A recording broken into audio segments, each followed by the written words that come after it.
market's going to look so strong that you can't short it necessarily, but it's going to also be too extended to necessarily just like do a quick long. So you got to kind of wait this out at the open a little bit. If you're not trading, if you're not trading earnings plays, then it's going to be really tricky. So if you're doing just a straight technical analysis play, like on like a Nvidia or a Netflix, like a high beta stock like a Tesla, then you're going to have to follow the QQQ like directly. If one fades, the rest of them will fade, and it's going to be hard to chase them at the open. Especially like look at this thing, right? Like how are you supposed to chase a $12 gap on something that's a non-PR, right? And so what you have to do on a day like today is differentiate out of the gappers which ones are technical analysis, market-based gappers versus which ones are gappers because there are some type of PR or something like that, right? So like a CLVS, this one's gapping up on news because of like the Tesoro buyout, so it's running in sympathy, right? Some of these things like this NBAD has, right, pre-bell, $85 million deal to acquire, blah, blah, blah, blah, blah, right? So like these are kind of like stocks that are moving around on like actual news versus what's going to move around like a Roku or something like that, right? This thing is gapping up hard, but it's gapping up 10% almost. It's only gapping up because of the general market. So what you've got to do is filter out through your list which ones are the PR stocks and which ones are the not, and then wait, right? At the open, you will, when you get a big gap like this, hope you will get a shakeout at some point in that first 15, 20. Like you may spike up and then shake back out. You're going to have a couple things. Let the trend set and then start making your plays. Will you probably do an opening gap reversal? No, because the structure of the market has changed. Like when you have a big gap up and you're in this type of downtrend over here, the gap up will fade. But now that you've kind of double bottomed down here and your moving averages and stuff are starting to point up, the odds of a gap completely fading and going red is much less. A month ago, we were having big gaps in the market, and then the market itself was going completely green to red. Like you'd be up 250 points, and then you'd be down 200 points. The odds of that happening today is, minimal, right? You never want to say zero, but it's very minimal. You may see the gap fill a little bit, but right, to be down big is probably not going to happen. The structure of the market has changed, so just something to be aware of. I think probably Chinese stocks in general will be, in flavor today on pullbacks only. This PDD's got a $25 break. This one tends to have some good news. Good momentum. It's got good volume, 4.8 million shares. I think you're going to be able to play this bad boy. I'll leave this one for Brad, but this IQ probably has, room up to 23. Once again, this one's a little thick stock. Never trades well if you buy it on strength. And so, you got to hit these things on pullbacks also. Huya, kind of the same type of deal here, right? This one trades a little bit cleaner. Less volume, a little bit more spread, but you got room up to 20 on this one. It's been a downtrend for really a long time, so any spark in some of these China names could start a little short squeeze or right some type of squeeze on that. You have the big kind of just wedgie kind of thingy going on over here. Who knows what the pure technical analyst term is? Bazoon, another kind of bottoming pattern over here. It's been kind of trying to round out for the last, a few weeks or so. You may have some action in that. And then Ed Momo, you got a trend line break here. You might have room to 35. If you get over that, maybe 40. Win is another one that does a lot of business in China, right? It's the Chinese people's favorite casino. They go there, okay, they eat the wontons, they go and gamble, and then they smoke the cigarettes, okay? It's fantastic. It's great people. So now we've got, right, 115. I think you got, on this one, you got a lot of room on the upside. If this was what this thing was waiting for, then This one could definitely squeeze on this bad boy. Let me see what the short interest on something like some of these are. Hold on one sec.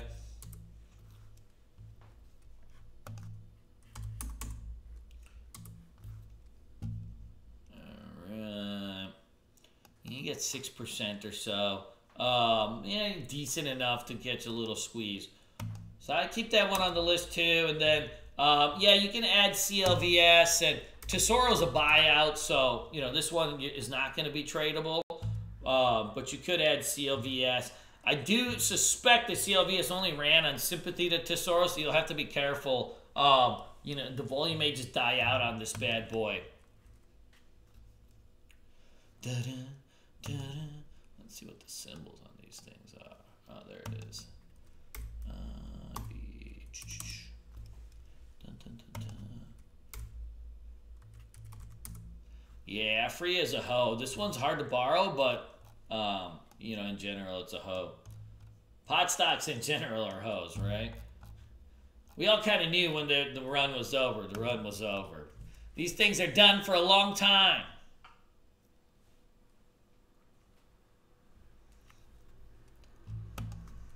Yeah, that thing's a hoe.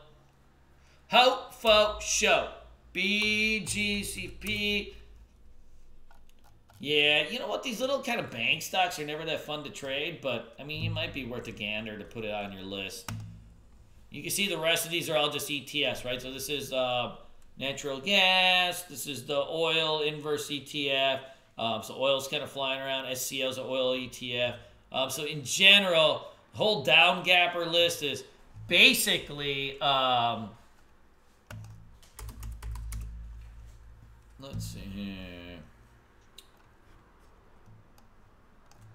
So this blue's getting smoked out here on the pre-pre. Whoop. There it goes. She's kind of breaking this trend line. You may actually get some downside on this bad boy. I'd probably add that. Good, good. Yeah, it's going to be a little bit slim pickings. Less is more today. Just wait for your setup, right? Ideally, what you want to see is that markets start to pull back to the 9 or 20 EMA or just fill part of that gap. You know, you don't really need a moving average or anything like that. Once it starts to go sideways and hold, that's your spot, right? That's your spot. So that's just be something to kind of keep up. GSK, huh? GlaxoSmithKline. Oh, yeah, because these are the guys that probably bought out Tesoro. So, yeah, you could probably put that. I think this is an ADR, but it should work. Hey, Mr. Craig, how are you? Back from your trip? And, you know, the word quick scalp in general means that you're going to lose, right? Take your time. Quick scalp means like I need to just get a little action, get my fix. Yeah, you can play this TRCO. The one thing with TRCO that I was wondering on is, so this one is gapping out the highs. The one thing that I was wondering on is, you know, this feels like a buyout. You know, you can see here next to our buy is distributed deal valued at likelihood divestation. So, like, you know, the buyouts never trade that well, so that's just something to kind of be mindful of.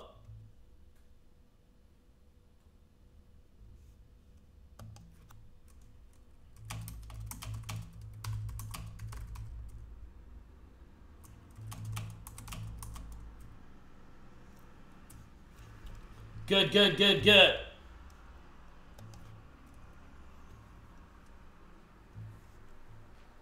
All right, let's see.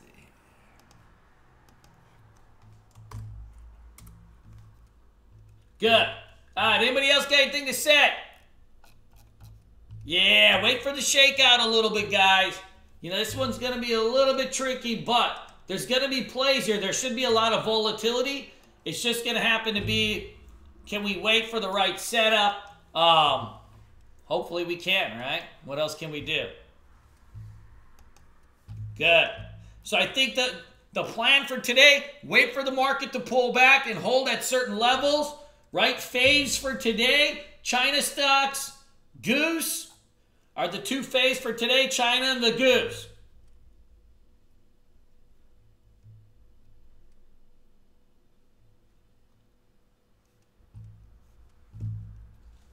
All right, my friends. Let's go do what we do. As always, it's Monday. Lock it in. Be good. Be great. You start your week off hot, it's going to end up hot. Wait, is tomorrow off? I heard something about a new holiday or something, but I wasn't paying attention. Cool. All right, as always, let's go out and make a little money. Let's go have a little fun. Protect your risk today and make sure you don't overtrade that first 5 minutes. All right, let's go have a little party.